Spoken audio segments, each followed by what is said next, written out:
Ito, mga kabunyog, mga kababayan, ah, ano na naman, talo na naman sila Pulong Duterte at Mans Carpio kontra kay Trillanes, ano? Tinalo na naman ni Trillanes. Tinanggihan ng mismong korte sa Davao ang motion nila. Ha?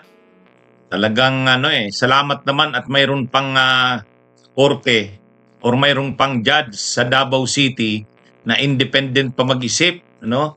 Hindi pa nadadala ng impluwensya ng mga Duterte, ha? Mga kabunyog, mga kababayan, ha? So, ang motion na ito ay nag-motion sana ang kampo nila Trillanes, nila Duterte at Carpio. Gusto nila mag-issue ang korte ng Hold Departure Order, HDO, mga kabunyog. Gusto ng kampo nila Pulong at nila Mans na wag makaalis ng Pilipinas si Trillanes. Hold Departure Order ang kanilang motion. Kasi korte lang ang pwedeng mag-issue niyan. Korte, kahit ang ibang ahensya ng gobyerno, hindi pwede. Gusto nila itong ikabit doon sa kinaso nila kay Trillanes na cyber libel doon sa Davao City. Alam naman natin na kinasuhan nila si Trillanes ng cyber libel doon sa Davao City. Kinakaharap ngayon ni Trillanes pumunta siya ng Davao para harapin yung kaso na yon laban sa kanya. Kaya lang, ayon sa korte, hindi naman kailangang isyuhan ng Hold Departure Order si Trillanes kasi hindi naman ito flight risk. Kumbaga, hindi naman ito tumatakas. Hindi naman ito tinatakasan, iniiwasan ang kanyang kaso laban kila Mans Carpio at saka kay Pulong. Kumbaga, kung nagsampa man ng demanda, reklamo, kaso itong sila Pulong at sila Mans Carpio laban kay Trillanes, hinarap naman ito ni Trillanes. Kahit pa nga sa Davao, pumunta siya doon. Uma-attend siya sa hearing doon. So sabi ng korte, bakit kailangan pang i-hold ang departure o pag-alis ni Trillanes papunta sa ibang bansa? Hindi naman siya tumatakas sa kanyang kasong sinampa laban sa kanya. Kaya yan, mga kabunyog, mga kababayan, tama naman yung korte. Hindi nga natakot si Trillanes, pumupunta pa nga ng Davao City. Bakit pa siya ihuhold? Hindi, ang purpose talaga niya ng kampo ni Duterte, ang kampo nila Pulong at nila Mans Carpio, wag makabiyahe si Trillanes papunta ng ibang bansa, lalo na sa Netherlands. Kasi may hearing na si Duterte sa September 23, confirmation of charges hearing. So, ito, mga kabunyog, mga kababayan, confirmation of charges hearing, kapag natapos ito, tuloy-tuloy na yan.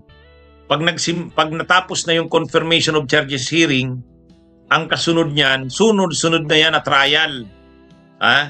Ngayon kasi wala tayong makitang action tungkol sa kaso ni Duterte sa ICC kasi nga hindi pa nakukonfirm yung charges.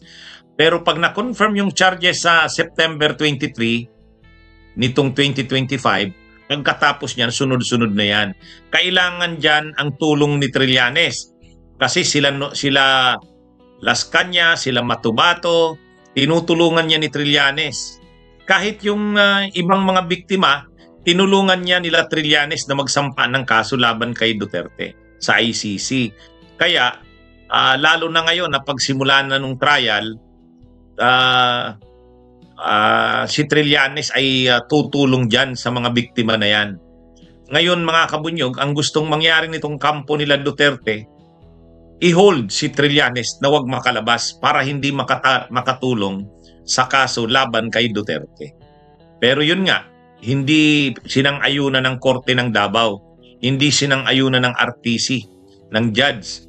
Sabi ng judge, hindi naman flight risk si Trillanes. Bakit naman i-hold? Ang tao kasi, mga kabunyog, ang tao, mayroon siyang kalayaan na bumiyahe kung saan niya gustong pumunta. pwede lang siyang hindi na makapagbiyahe, halimbawa sa labas ng bansa, kung mayroong pending na kaso sa kanya sa korte, ang korte ay nag-issue ng whole departure order. O may pending ang kaso si Trillanes sa korte sa Davao, yung sinampa nila Pulong. Kaya gusto nila Pulong sa kanila Mans Carpio na huwag siyang makabiyahe. Mag-issue ang korte ng whole departure order. Pero, ano naman, hindi nga grinant ng korte. Hindi grinant ng korte. Sabi ng korte, hindi naman flight risk. Kaya hindi kailangan ang whole departure order. Okay, so at least mga kabunyog, magandang desisyon naman ito ng RTC ng Davao City, no? Mga kabunyog, mga kababayan. Kaya salamat naman at nanindigan ang RTC ng Davao. Tama ang naging desisyon nito. So yun po mga kabunyog, mga kababayan, magandang araw sa inyong lahat.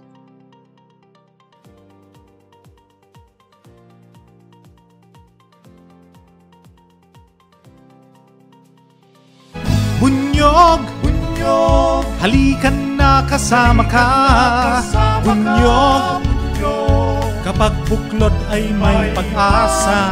Luzon, Visayas, Mindanao, isa ang pananaw. Sa bagong Pilipinas ang bunyog isisigaw. Bunyog, bunyog.